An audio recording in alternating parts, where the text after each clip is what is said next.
Kigmila Falcha, welcome to Psychics and Psychos. Welcome, Denise. Hello. Welcome, Helen. Why does this look so weird? It does look weird, right? I know. I'm trying to figure that out. I'm trying to Well, see. now I don't need any comments, all right? The framing is off. There, yeah, I screwed it up. Yeah, yeah. You scared me. Oh. I thought when it went like that, the I was magic trying to make it happened. bigger, but I can't. Okay. The other day I had a similar but different problem with Nate. We had a black frame all around us, and we were small. That is bizarre. Yeah, I don't know which is more horrifying. I think they tried. I think they've changed some of these settings in here. But anyway, yeah. Every time I think I know what I'm doing, they change everything, and then I have to start over. It's really complicated. It's annoying. So today we are going to look more deeply at the case of the mushroom murderer. I know this is not, it's supposed to be sad and everything, and it is, but at the same time, it's crazy, and it's very entertaining in its craziness, not in its tragedy, but in its craziness. So Denise doesn't know anything about this. By the time you see this, I have a couple of videos that I will have put up, and you will all have already seen it. So I'm not going to belabor the case too much, but very quickly, for Denise's benefit, this is in Australia. This is a few years ago, not till, oh my God, where are the dates? 2023. This young woman, Erin Patterson, invited her soon-to-be ex mother and father-in-law, her soon-to-be ex mother-in-law's sister, and the sister's husband. So that's two couples, and her soon-to-be ex-husband. She invited them over for lunch, and she made beef Wellington. Okay. Which is that weird wrapped up. Right. Yeah. Right. And about the husband wouldn't come. The soon-to-be former husband would not come, but his parents and his aunt and uncle were very religious and did a lot of public volunteer helping people that were troubled, and they thought that they would maybe be able to do some good to help her because she was obviously not okay. So they went and they had lunch. She ate too, but they noticed that her plate was a different plate, like from a different set of plates. Oh, that's so that it was clear that it was separate, Wow. And there's this weird thing. So they, some hours later, they all started showing symptoms of what could have been food poisoning, use your imagination. And they were pretty sick for a period of time that night, but then it started to get better. And they thought it was over. And then it hit like a train, and they all ended up in the hospital. Wow. And eventually they all ended up in ICU. Wow. And very quickly, 3 of them died. Oh, man. The uncle, he had a liver transplant, and he survived. I think the aunt had a liver transplant, but she died anyway. That's irrelevant, really. Long story short, they died of death cap mushroom poisoning. Wow. And it didn't take anybody very long to figure out who did it, because when they all got sick the second time and they were serious and they were in the ICU, she showed up in the emergency room, and it's all on CCTV. Wow. She shows up. She won't even go back and talk. The doctors are telling them, your family, they're in the ICU and we're worried about you. She had come in to complain of a little, upset stomach. And they said, we want to send you to Melbourne and to the bigger hospital. She refused to go because she had to go home and pack her daughter's ballet bag. Oh, of course, because she's really sick. Yeah, really sick. And so she went home, and the relatives died. Or had liver transplants. And the doctor in the emergency room, as soon as she left, the doctor in the emergency room called the police. It didn't take long, right? And so sure enough, they were able to confirm from laboratory that it was death cap mushrooms. Wow. Which are deadly, right? And they got enough evidence against her. It didn't take too terribly long. For example, they only grow one at a time. It's not like some mushrooms that grow kind of in a Right. group, right? So she went online, and there's a website somewhere in Australia that warns people, don't go here with your animals because they can get poisoned by the mushrooms. So Wow. she could find where they grew. And Wow. so internet search, telephone pings all the way there, and then back. She purchased a food dehydrator because Wow. there's a certain amount that will kill you. Right. She thought she'd have 5 adults to kill, so she needed a pretty hefty amount, and they only grow one at a time. So she had to collect them over a period of time. So she decided to dehydrate the early pick, and then she'd have a bunch of dehydrated mushrooms at the end. And the food dehydrator did the trick. They got sick, so most of them died. And then she took the food dehydrator to the landfill. Well, to the station, to the landfill, all on CCTV camera. So they went and they dug up the food dehydrator, and it had traces of the mushroom and her fingerprints. Wow. Boom. So they have her computer, her phone, her fingerprints, and the mushrooms, and it's all. And then they collected the food, and sure enough, and she actually fed her own children the leftovers. She just scraped off the mushrooms. Oh, you're kidding me. Wow. Did they get sick? Did the kids get sick? No, they didn't. Wow. Yeah. So this woman is wow.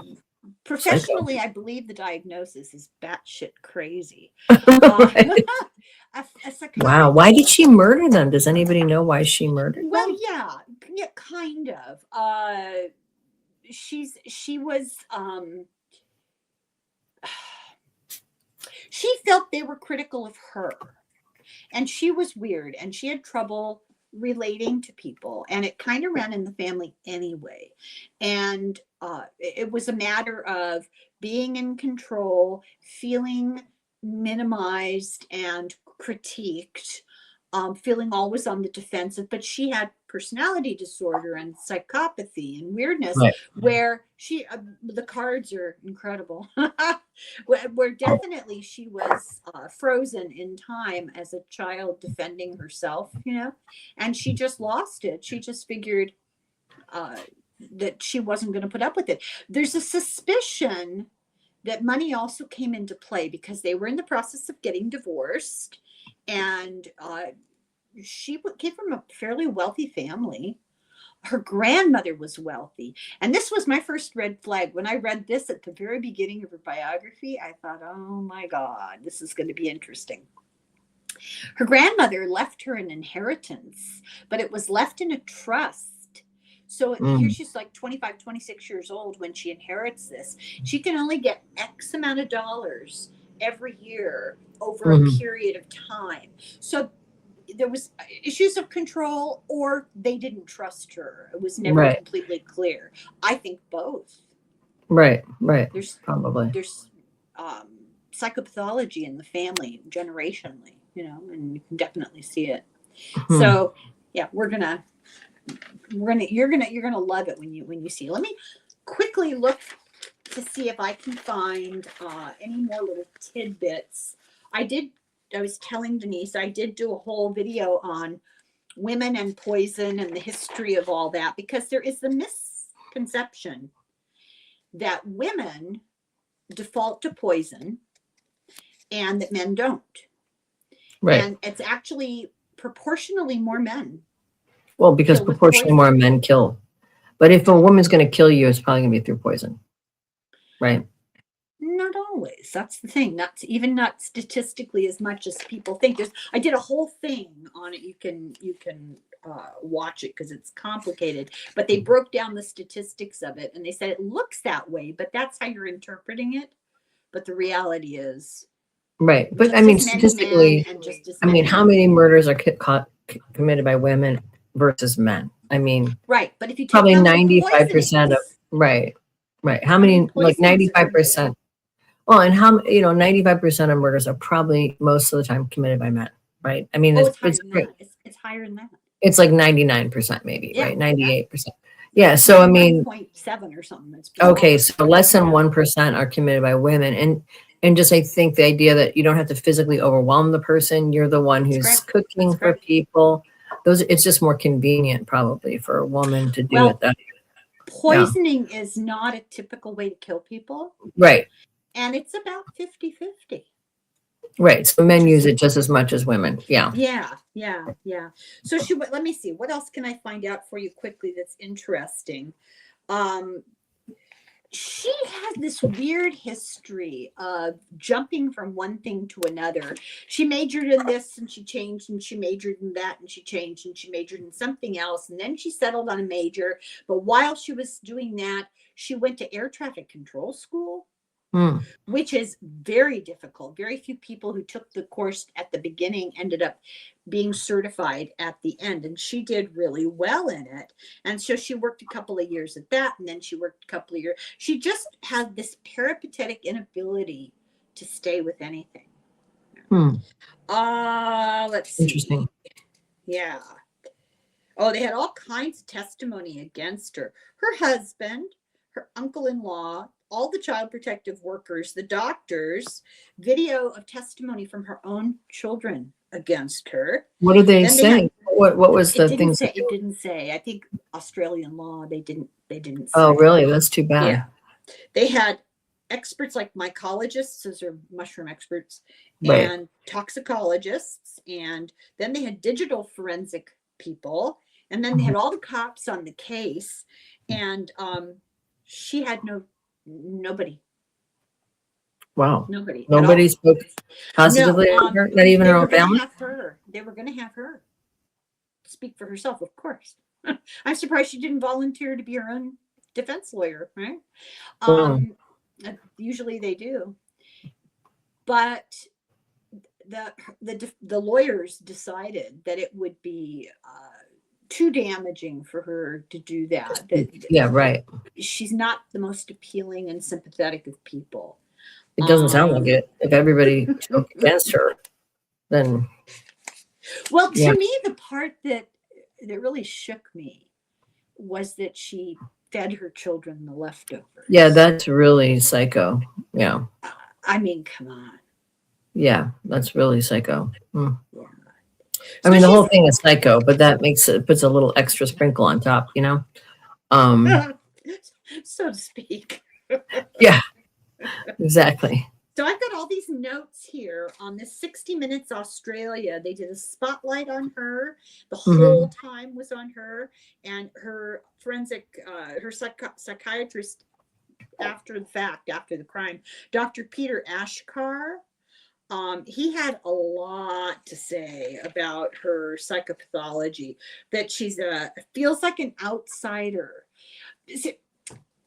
I did a deep dive into what was going on with her mother too. Her mother was a PhD and an academic, and very famous in Australia for writing children's books. Her expertise was children's literature. If that's not ironic, I don't know what is. Yeah. It reminds me of that movie in that book, Gone Girl. Did you ever read the book or see the movie? You know what? I've read it and I've seen the movie twice, and for some reason I can never remember what the exact plot is. I know she disappears, but I can't remember who the bad guy is. I can never remember. She's the bad guy. Yeah. But wasn't he abusive? No, he wasn't. Was that what he was accused of? Yes. But also the other thing that's interesting is she's an only child, and her parents wrote about her, like the Amazing Amy books, all throughout her life. So she was like, oh, that's right. Yeah. So that's what reminds me of this parallel here. I think that book was written before this. Oh yeah, it was. Yeah. It was definitely. Yeah.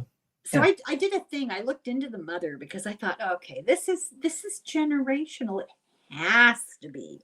Well, I'm going to say something that might be controversial. Nevertheless, I'm going to say. Yeah. I worked for a brief time in a locked unit, a locked mental health unit. So that would be a place in a hospital where the people that are not in control of themselves, so they might hurt themselves, and largely proportionally it would be hurting themselves or Right. other people, right? Right. And there is a, I don't know how to say this, a particular kind of mental illness that almost shows itself on your face. And I Hmm. don't know how to describe it better than that. I could show you a picture of the mother Yeah. on my phone. I looked her up. I looked her picture up and I went, oh my God, I'm right. This is, it's genetic. It's familial. What's her last name? Darn it. Dr. Heather.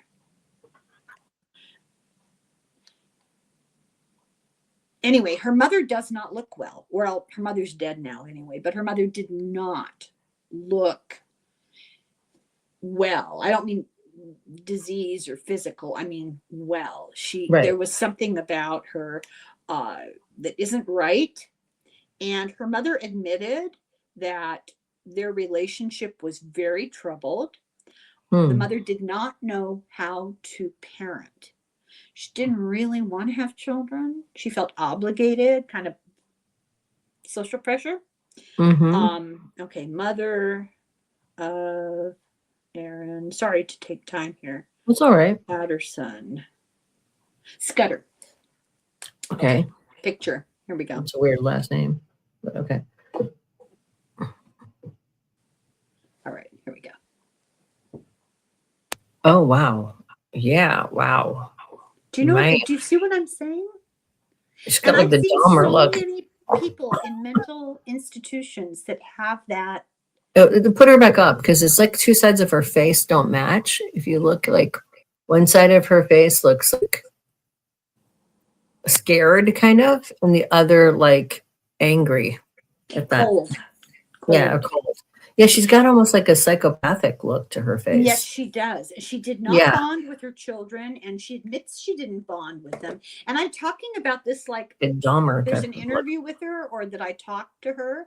Actually, I did a thing with Deborah Lupien, and this is the information that we got, and it rang true for me because I had the cards out, and I was like, oh my God, this is so weird.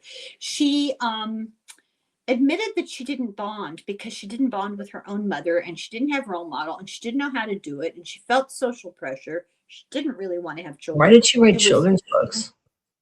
I don't know. Don't blame me. I have no idea. So she had these children, and for a couple of years, she pretty much ignored them. They were not well nurtured. That's the word. Not well nurtured. And by the time she realized, I think my daughter has a problem, it was too late. She was always in trouble. She was afraid that she was going to hurt somebody, that the child, Erin, was going to hurt somebody. She was afraid of her. Afraid she would hurt another child or an animal. So she thought she was a psychopath. She didn't say that, but sounds like it. Sounds like it. Yeah. So Erin became more and more difficult to handle as a teenager. And I didn't get I could be wrong. I didn't get the impression that it was going out partying and that kind of thing. I got the impression that it was just oppositional defiant, difficult, and cuckoo, Right. Cooking up sick things and really being a problem.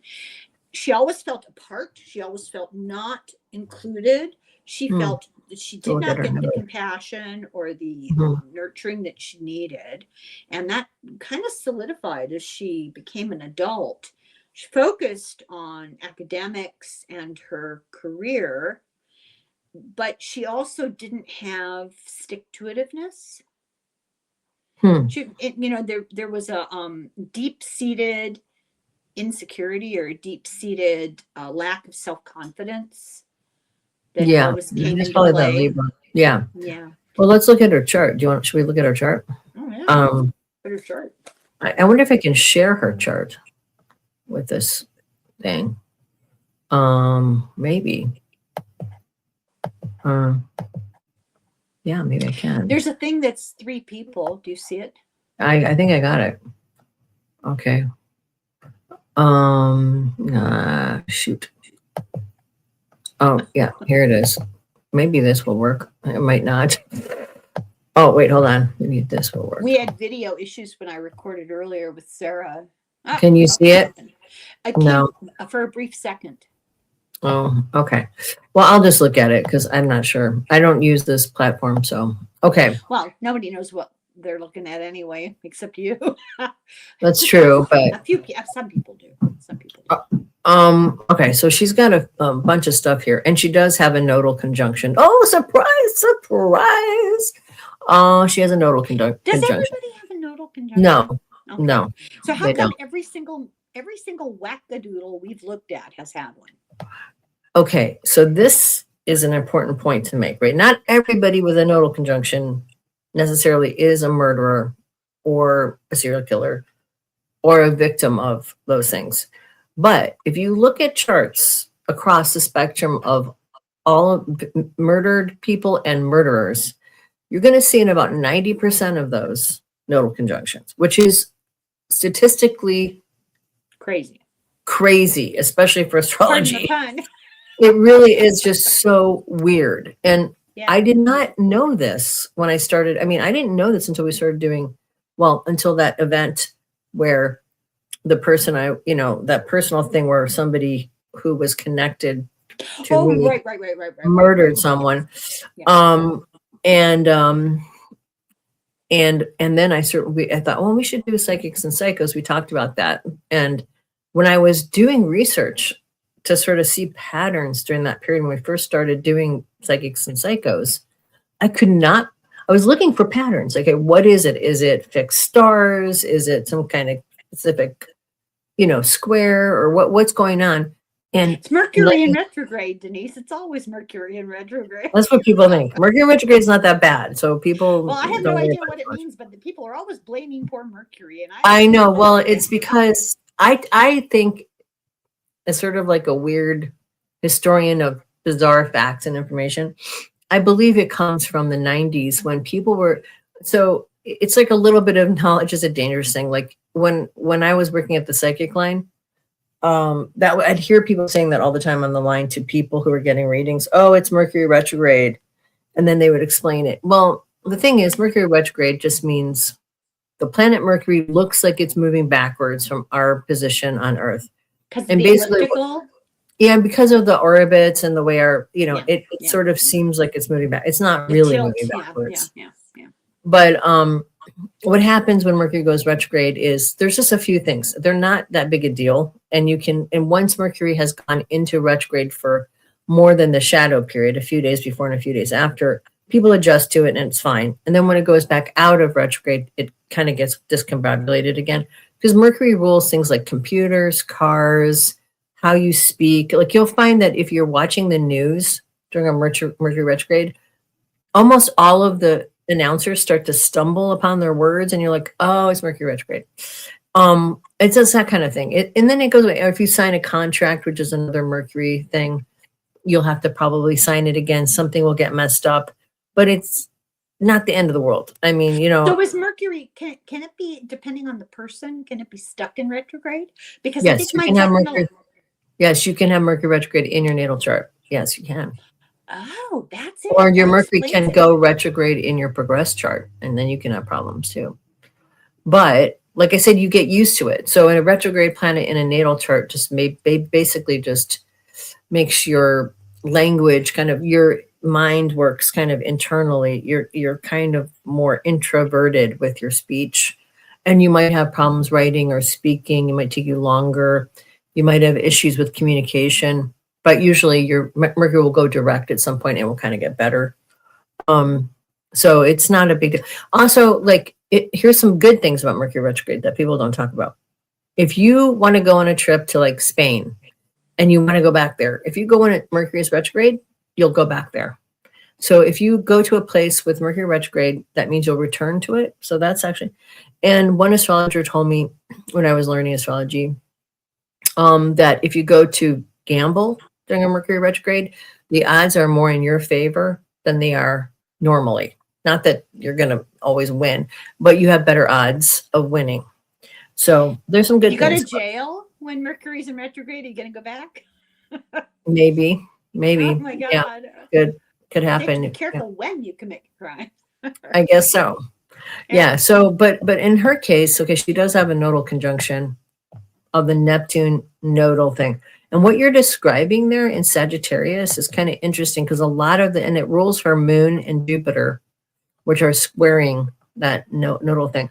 So like the thing about her being insecure and always having to learn new things, and like she's got her South Node in Gemini with Varuna on it as well, and the vertex, means that basically she never feels like she knows enough. She never feels like she has enough information. She doesn't feel like she's smart enough. So she's got probably insecurity about her intelligence. She has major insecurity about everything. Yeah. Yeah. But yeah. And so there's always this desire to sort of like, learn more, kind of try to get more, grow more, whatever. But then she's got Neptune on it, which rules her moon. And that just basically indicates somebody who is afraid of being victimized, is afraid of of being aggressed upon, of somebody who has to like learn to let go of things. But your North Node is the thing you don't want to do. Self-defensive mode. Always self-defensive, right? Always thinking somebody is out to get her. Always afraid, has paranoia about that, of being victimized. And the thing is, this is a carryover from other lifetimes. Like she's supposed to deal with that. Now, the interesting thing is it rules her moon and Jupiter, which is the natural ruler of Neptune. So everything kind of goes back to the nodes in a way. So you were saying about her mother, right? So her mother is like a trigger for this thing. And like the other thing about the nodal things is the other iteration besides being a potential murderer or victim. I mean, there's some good iterations of the nodes too. Like people who are really high vibrational, spiritual people can have nodal conjunctions that just mean they came with a specific focus to work on this particular issue. And they don't have but you have to be like the Dalai Lama or someone who's a real spiritual practitioner for that, to be the case, or somebody who's very dedicated to your spiritual path. But in her case, so the ruler of both her moon and her Neptune with this nodal stuff is in the same sign and is maybe conjunct her moon, which means that her mother is sort of a trigger for, a lot of this shadow stuff that's trauma related from other lifetimes that she's supposed to work on. And the other thing I was going to say about the nodal thing is if it's not a murder or whatever, it can also, in Vedic astrology, nodal conjunctions are indicative of having a mental health issue, like a serious mental health issue. So they look at this and go, this person's mentally unstable or has like a severe mental health problem. I think of it as sort of like if you're having a bleed through from another lifetime with all shadow stuff, you're going to be irrational and you're going to come across as being mentally ill. You know what I'm saying? Unless you deal with that shadow stuff and you conquer that fear, you can nodal things and nodal conjunctions, if the person deals with it, will change and really help the person evolve. So I don't want to say everyone with a nodal conjunction is crazy or they're going to be murdered or they're going to murder someone or whatever, because if you actually lean into it, you can actually use it like a key to open up your life and amazing things will happen. And that's the spiritual good purpose of it. But a lot of people get lost in it and just can't function. And not only does she have that going on, she has her Sun, Pluto, and Mars really tightly conjunct. Her Sun and Pluto are within minutes of each other, which means that she is a control freak. She's domineering. She wants to be in power, but it's in Libra. So she is also a little bit needy of other people and kind of codependent by nature. She feels like she can't necessarily do it on her own, which is probably why she's got Chiron and Aries and Eris. And so she's a little bit afraid of being completely on her own. So probably why she got married, probably why she had kids, probably why she killed other people rather than look at her own stuff. There's a desire to control the people that are close to her. And she has that Pluto-Mars conjunction, which means she's got a very bad temper, even if it's hidden behind a mask, a social mask of Libra. And it's clearly, you know, she doesn't let things go. She cannot let things go. She obsesses about every slight. She'd be the type of person that has, you know, carries a grudge with her forever. Now, she is not stupid. She's got a Uranus Mercury conjunction, but she's kind of narcissistic. That's a sign of being narcissistic. It can be. And in this case, I'm quite sure it would be, because it's also squaring, it's in conjuncting her moon. So I would say that she's also kind of, you know, she's got a lot going on in her brain. She's got Mercury in Scorpio. And so that goes back. So she plots and plans, and she's keeping score all the time. She doesn't say what she really thinks. And she kind of just, she's like probably one of those people like get even. What's that old expression? Like, don't get mad, get even. Yeah. Like that kind of a thought process. Like, don't show your anger, but, you know, do stuff to like fuck with people, because she's sort of sneaky. That Uranus Mercury would be like, she thinks kind of outside the box, and she's smart. She is not stupid. Like, she's got a good working brain, but she's, like you said, she's got some serious mental health issues. And then the, you know, Jupiter, Moon, and Pisces, that, you know, her mother, with a Saturn trine. I mean, what, do you know anything about the dad? Because Saturn. No, it's so difficult to get information about, excuse me, individuals in Australia. And I don't know if it's just this case or if it's in general, but he was a civil servant. You got the impression that the parents were disjointed, you know, from each other. And it wasn't a very cohesive family, and it wasn't very emotional. It didn't have emotional maturity. They were isolated. You know, it's interesting though, because she's very airy, you know, she's very disconnected personally. She is somebody who's very you know, in her head, you know, air sign person. Her moon though is in Pisces, so she's really sensitive and emotional, like about everything. And she's got a Venus and Virgo opposition, which means she's also very particular and picky and probably critical with the people that are close to her. You know, she's got a Saturn trine her moon, but it squares her Mars and Uranus midpoint. And she's got like a T-square there with it to Chiron. So it seems like the father was probably prominent too in the family dynamic, especially because the fourth house, or it could have been her mom. But there's a lot of ambition, at least in the family of origin, like achievement kind of orientation. Oh, yeah.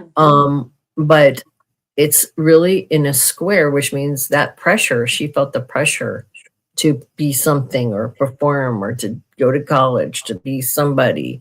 And she's, and her moon is completely unintegrated, other than the Venus opposition and the Saturn trine, to all of her personal planets, which is weird, which means she's got emotions churning over here, and she's got all this stuff happening, but she can't actually access it completely, if that makes sense. So there's this kind of internal disconnect in her personality. Well, I think they call it like emotional IQ. Yeah. I think it's more profound than that. It's more like pathological.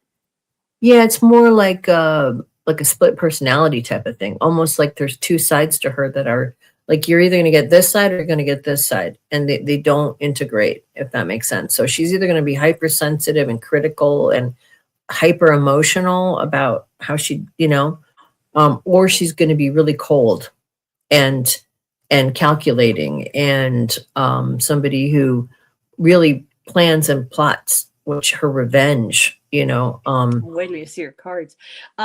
There's a great small news video of her coming home. The people had died. The police were investigating. She was not locked up, so I don't know if she'd been charged yet, but there was a lot of rumor for sure. And she was greeted in her driveway by all these, TV people with microphones, and they're yelling questions at her, and she was like a cornered Wolverine. Wow. She turned around and lashed out. Now, it wasn't screaming and yelling, Right, but right. it was this white hot anger Yeah. and disdain. Yes, Very that makes arrogant. sense. Really That makes sense. arrogant. Yeah, that makes a lot of sense with her chart. The other thing I was And that going to was say. when I thought, oh, she did it.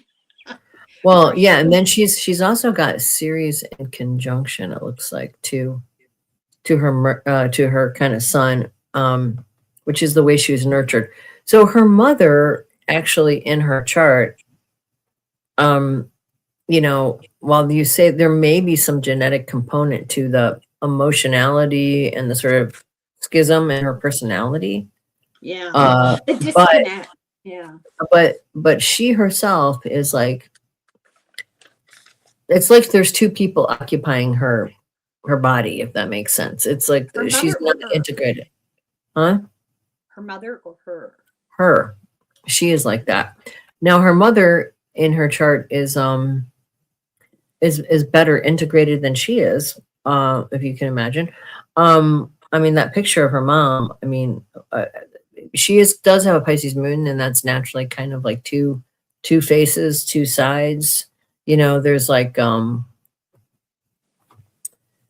you think of like a clown, there's a mask, and then there's some, they definitely have like a dark like side. Greek tragedy and comedy kind of. Yeah, they're like a two different, well, the symbol is two fish swimming in opposite directions. So oh yes.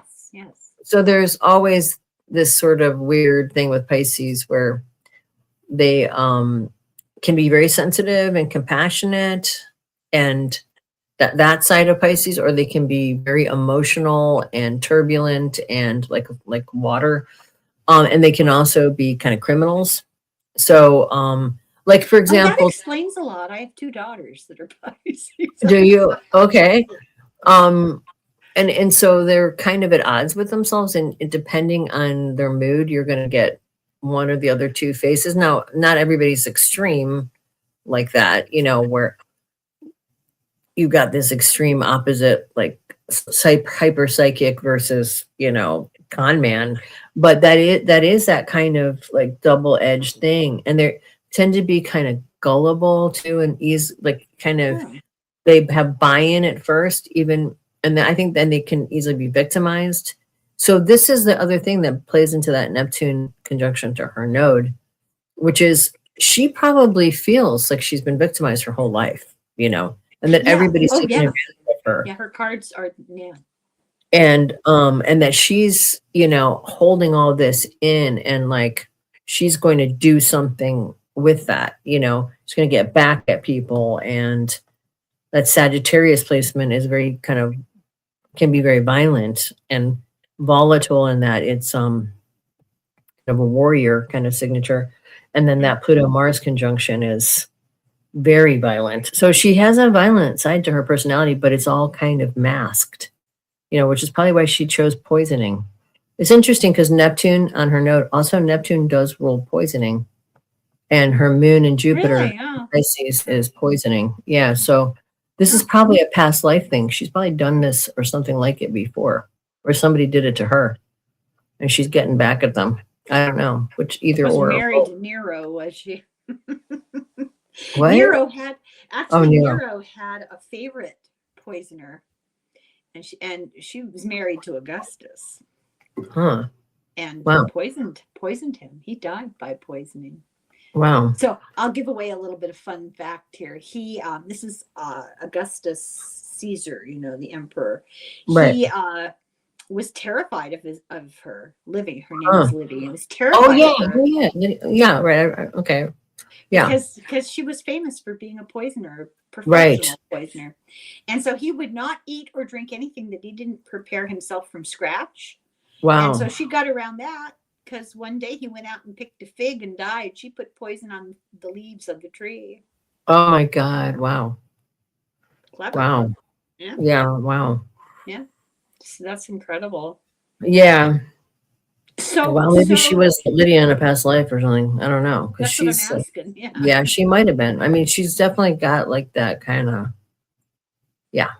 She's got like, there's a violence in her and a control thing in her, but it's all kind of hidden behind this social mask. So it's interesting.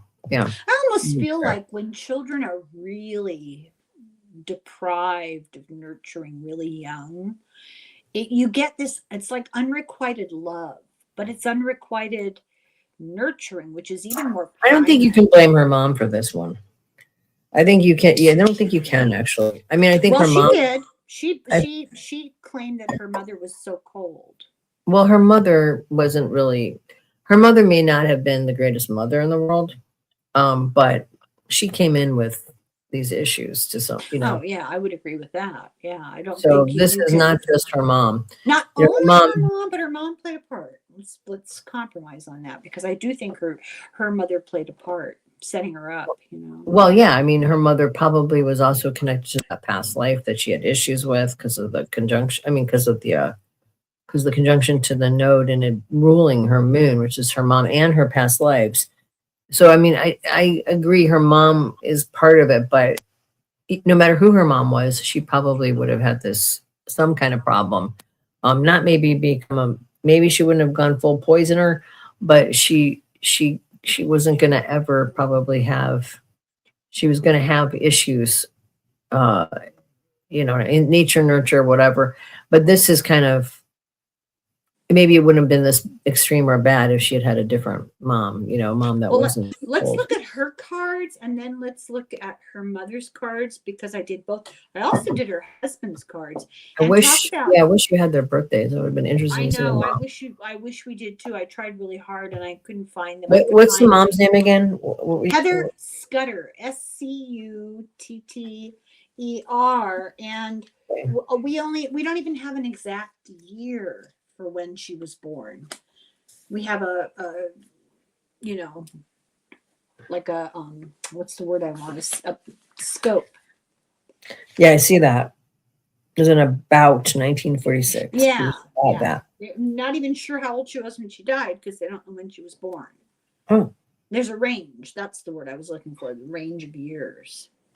But let me show you what I got, Denise. sure. I'm telling you that what you said is really reflected in her cards.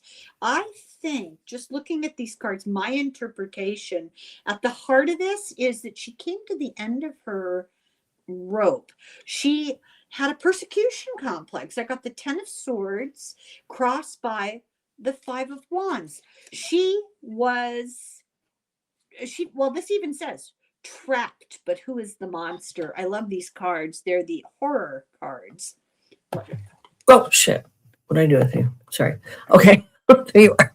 Okay. Yeah, So those are cute. I like 10 those. of Swords crossed by, I'm sorry, not the 5, the 7 of Wands is, it's a self-protective battle.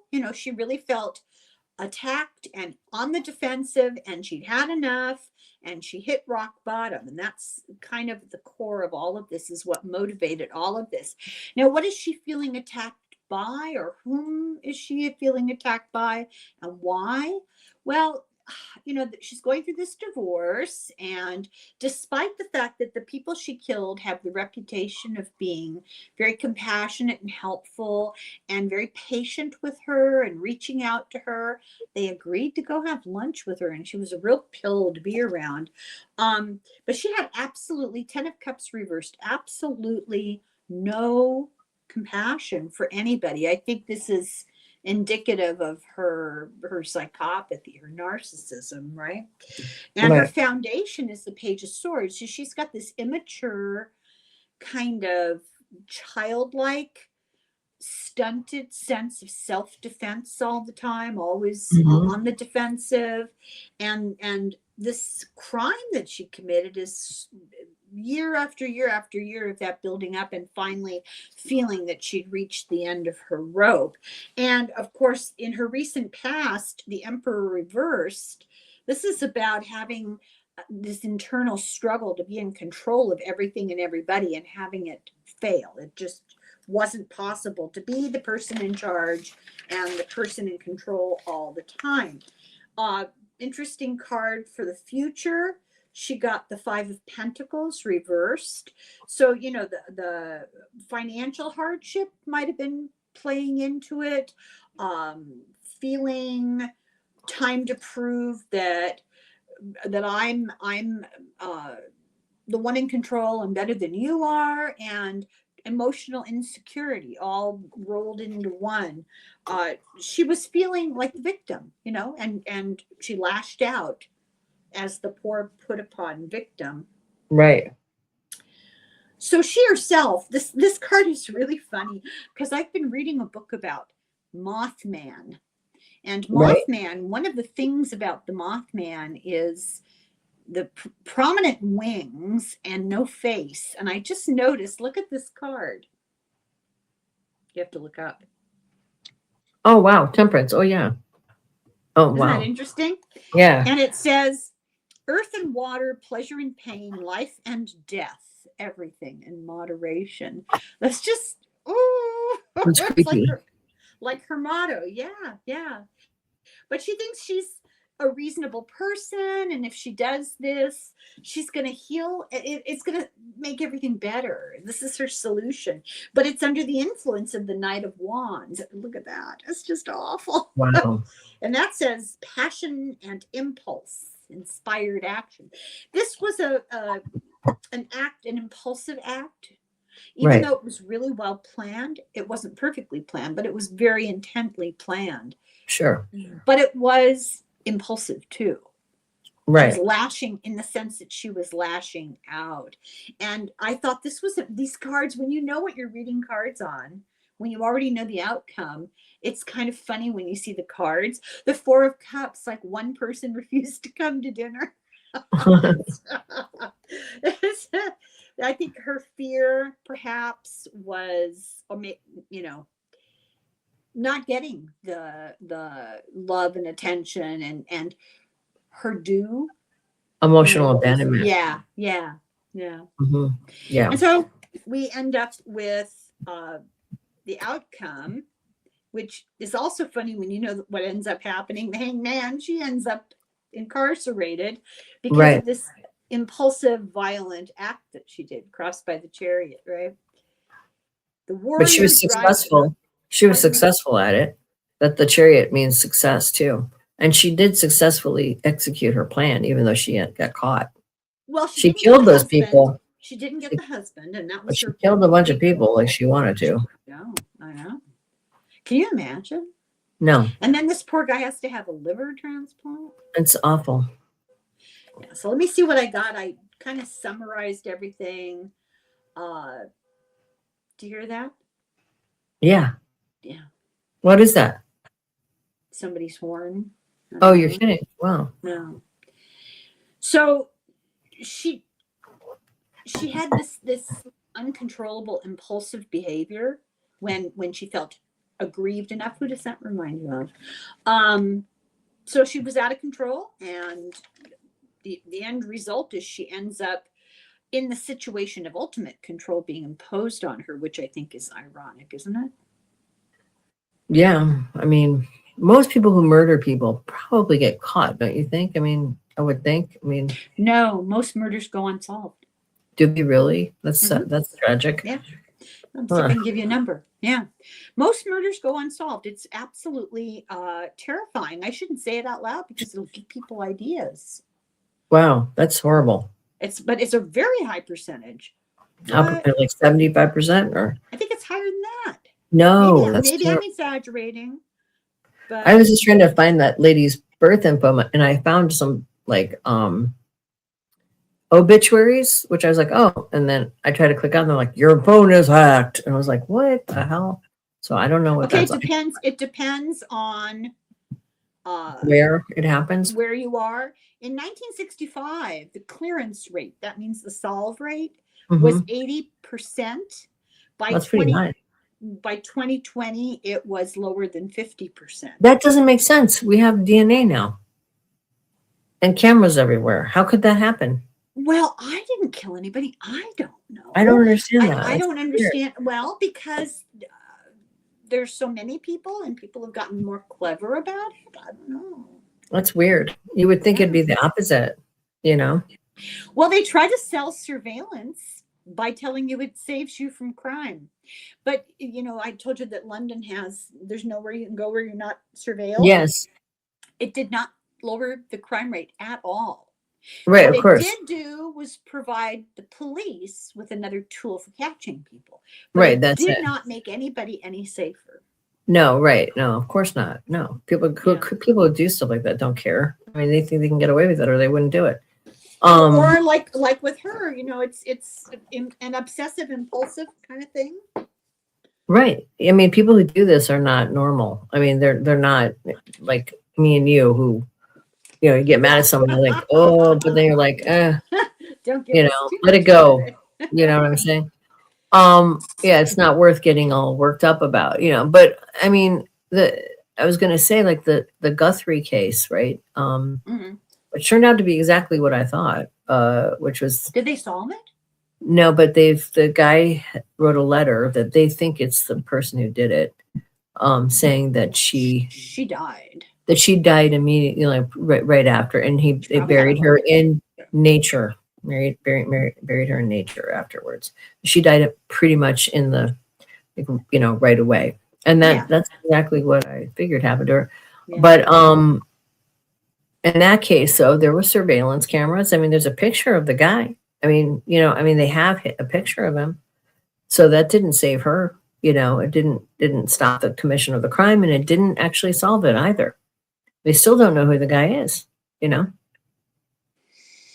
I saw a really interesting thing the other day. Some cop has a podcast thing.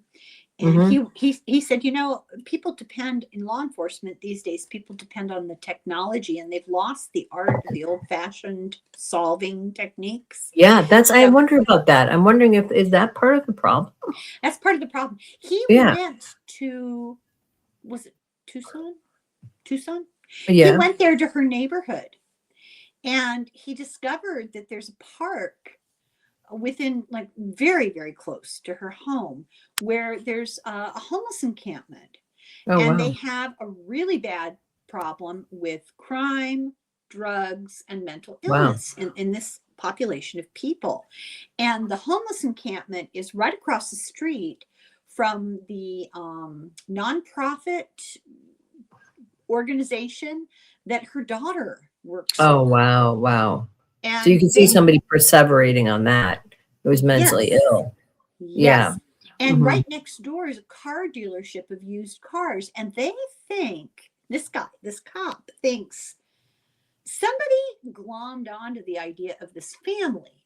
Right. And they were able to borrow used cars right across the street from the park. And they were able to go back and forth in her neighborhood in different cars. And that's why they were never able to nail down like a specific car there. Well, maybe it's someone who works at the dealership, that particular dealership. Could be. I mean, that's the thing about like that tells you right now, like with those statistics, if it's gone down, it's because, like you said, that was my first thought, is that people are not able to cognitively put this stuff together anymore and think like a detective. You know, it's interesting. A lot of cases have actually been solved by citizen detectives, people just going through the data, you know, because cops just ignore a lot and they just don't, they don't follow up. Well, I can't believe I'm saying this, but in defense of law enforcement, right. Because of the popularity of all this true crime stuff, people and television, people expect DNA evidence. They expect I know, I've heard that. material evidence, and that's really not how most crimes are solved. Yeah. No, it's not. Yeah, I know. Yeah, it's mostly circumstantial. Yeah. So they're going to go after the cases where they can get that kind of evidence, because that'll help their solve rate for sure. Whereas they can't dedicate hours, incredible hours of research. They could, but they Shoe don't won't. leather. Well, Right, that's exactly the word I was thinking. Yeah, I mean, they could, but they don't. And I think another problem could also be, and maybe this is controversial to say, but is that you have to be in a certain range in terms of your intelligence level to become a police officer. I'm serious. Like it's literally true. If you have an IQ over a certain level, they won't hire you. And I guess because they feel like you're not going to stick to the job, because most of it is kind of boring. You know what I mean? It's not like being. It's my understanding that they do personality tests, and they do that too. Yeah, they actually look for people that tend to be more authoritarian. That's right. They look for authoritarian people with just in the normal range. You know what I'm saying, of IQ, right. Not super, super smart, because those people tend to be, they think too much and they cause problems. Yeah, they don't want a lot of critical thinking. Right. They don't want overly critical. Yes. Challenging authority. And very hierarchical. Yeah. But that's a problem when it comes to solving crimes, though, because the smarter you are, the more you're going to put things together. And that's the unfortunate part of it. I mean, they should have like a division, like detectives should be maybe, but the FBI, yeah, maybe they should have a mix. And the FBI has people that are really intelligent, and like they get called in, I guess, when things are, but only on federal things, so it doesn't go across the board there. Yeah, I've listened to a lot of FBI agents talk, and it's interesting what their backgrounds are. They're not all former cops or former military. No, most of them are not. They're very smart. Yeah. Psychologists and scientists, and it's really interesting where they. Yeah, I had a friend who was in the FBI, who actually killed herself, but super, super smart. Like when we were young, we were all in advanced classes and stuff, and she was very, very bright. Went to very high academic achiever. And I was surprised that she went into the FBI, because I knew her history, but and she was kind of a little bit of a rebel. So, but she was very, very bright, so that seems to be what they look for in the FBI, is people who have specialties and are really intelligent and really intelligent. Yeah. I think one of the allures of popular crime novels is that often they include a small group of people who know each other well, who do get creative about their problem solving. They're not relying on the hierarchical demands of the people in charge, and they're willing to be creative.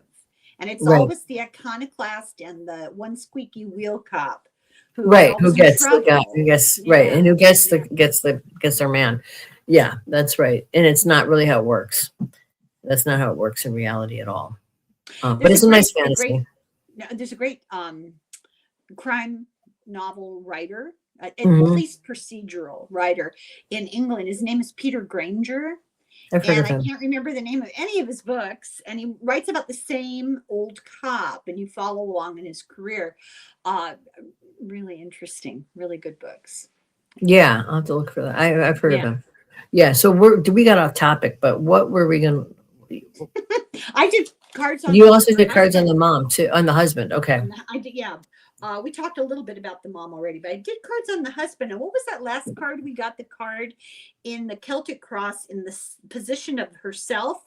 We got temperance. Look who we get at the heart of his reading is temperance reversed. Oh, up to reversed. That's interesting. Yeah. But crossed by the page of cups reversed.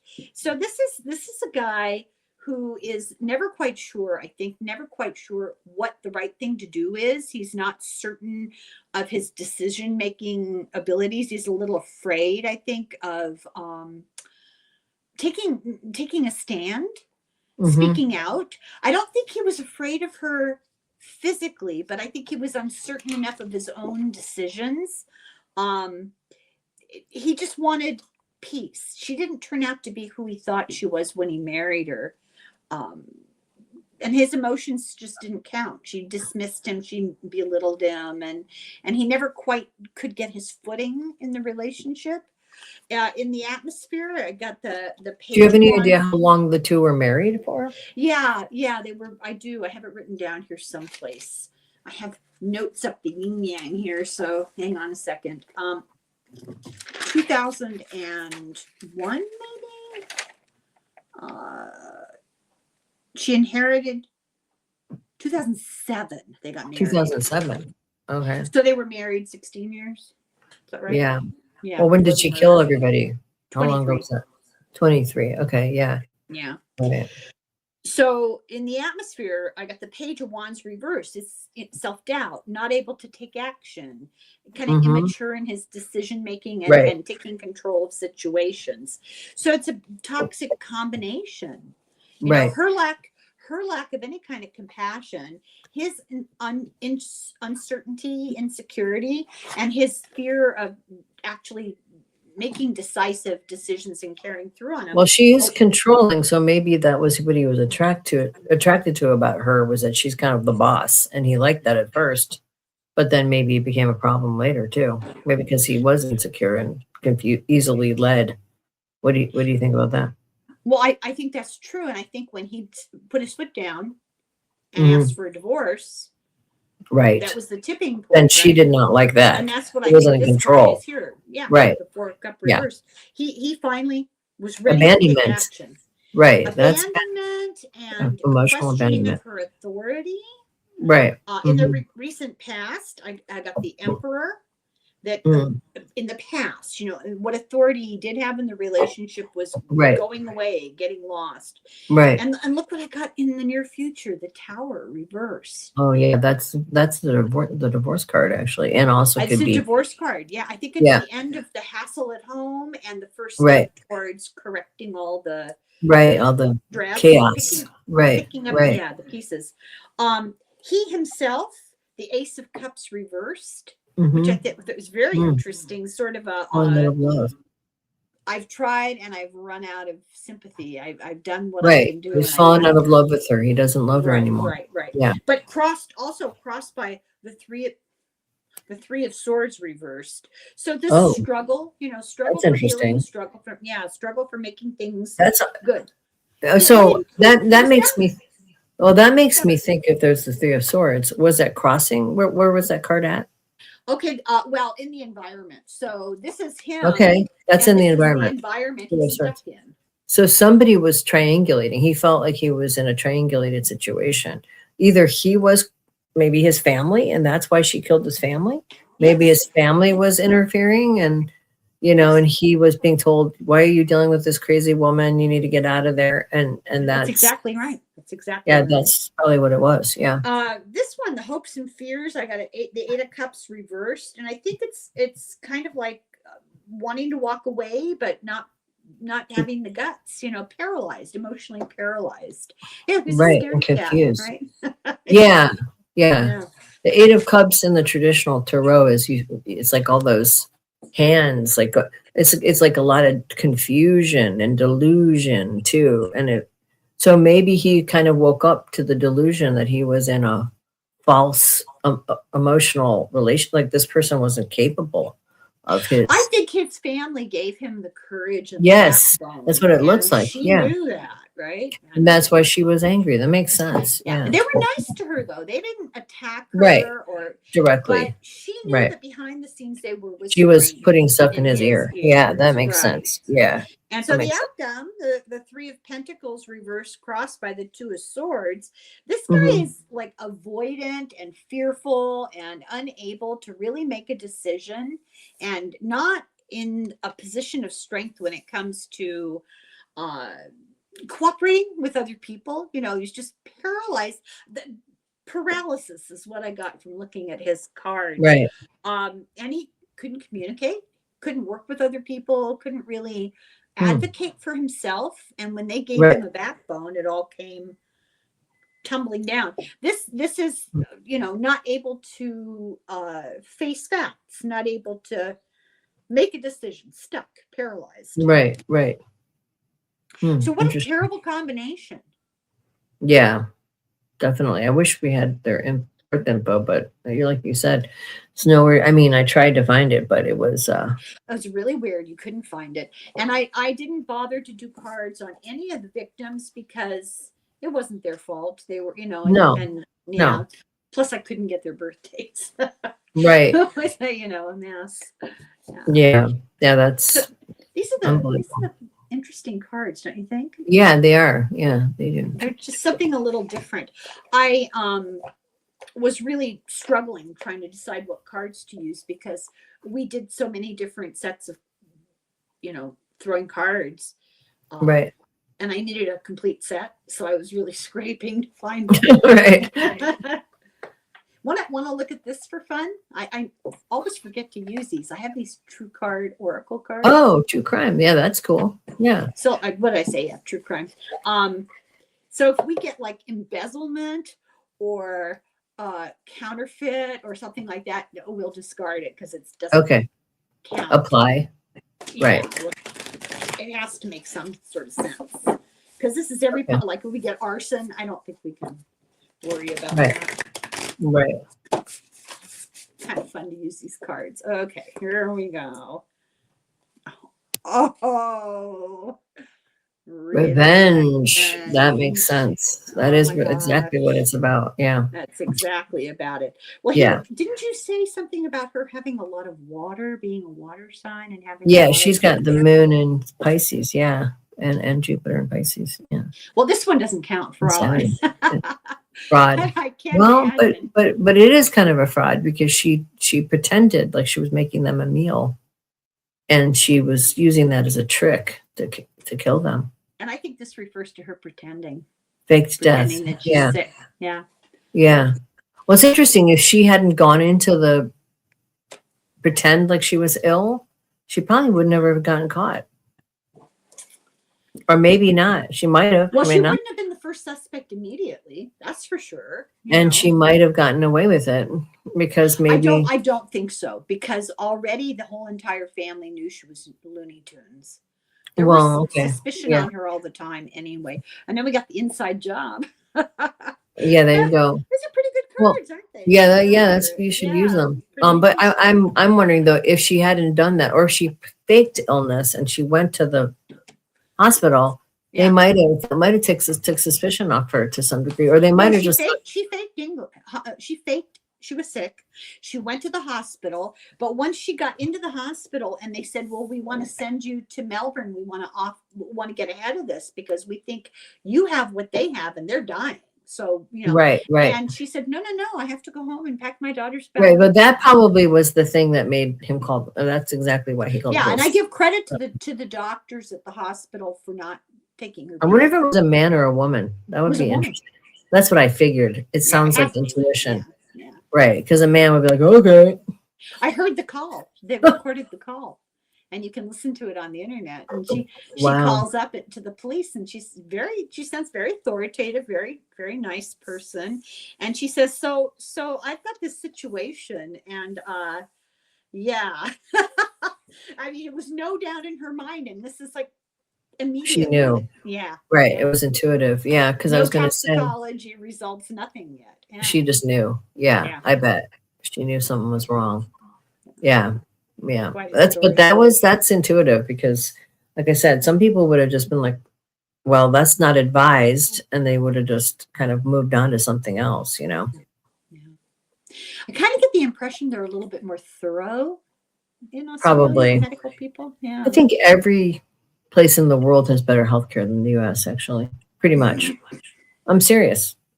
I'm laughing so that I don't cry. I think it's absolutely true. I mean, even third world countries like Cuba or Thailand have better health care than we do. We call them third world countries. Right, there third are more world, doctors air quotes, capita in Cuba than in any other country in the world. Yeah, no, I know. Cuba's got great healthcare. Yeah, I don't know what's going on for us. Oh, here we go. Well, yes, I do. Well, they probably have free education there too because it's a communist country. God forbid that everybody shares in wealth. That's so evil. Anyway, so unfair to the rich people. It's so unfair to the rich people. So that's the story of Erin Patterson.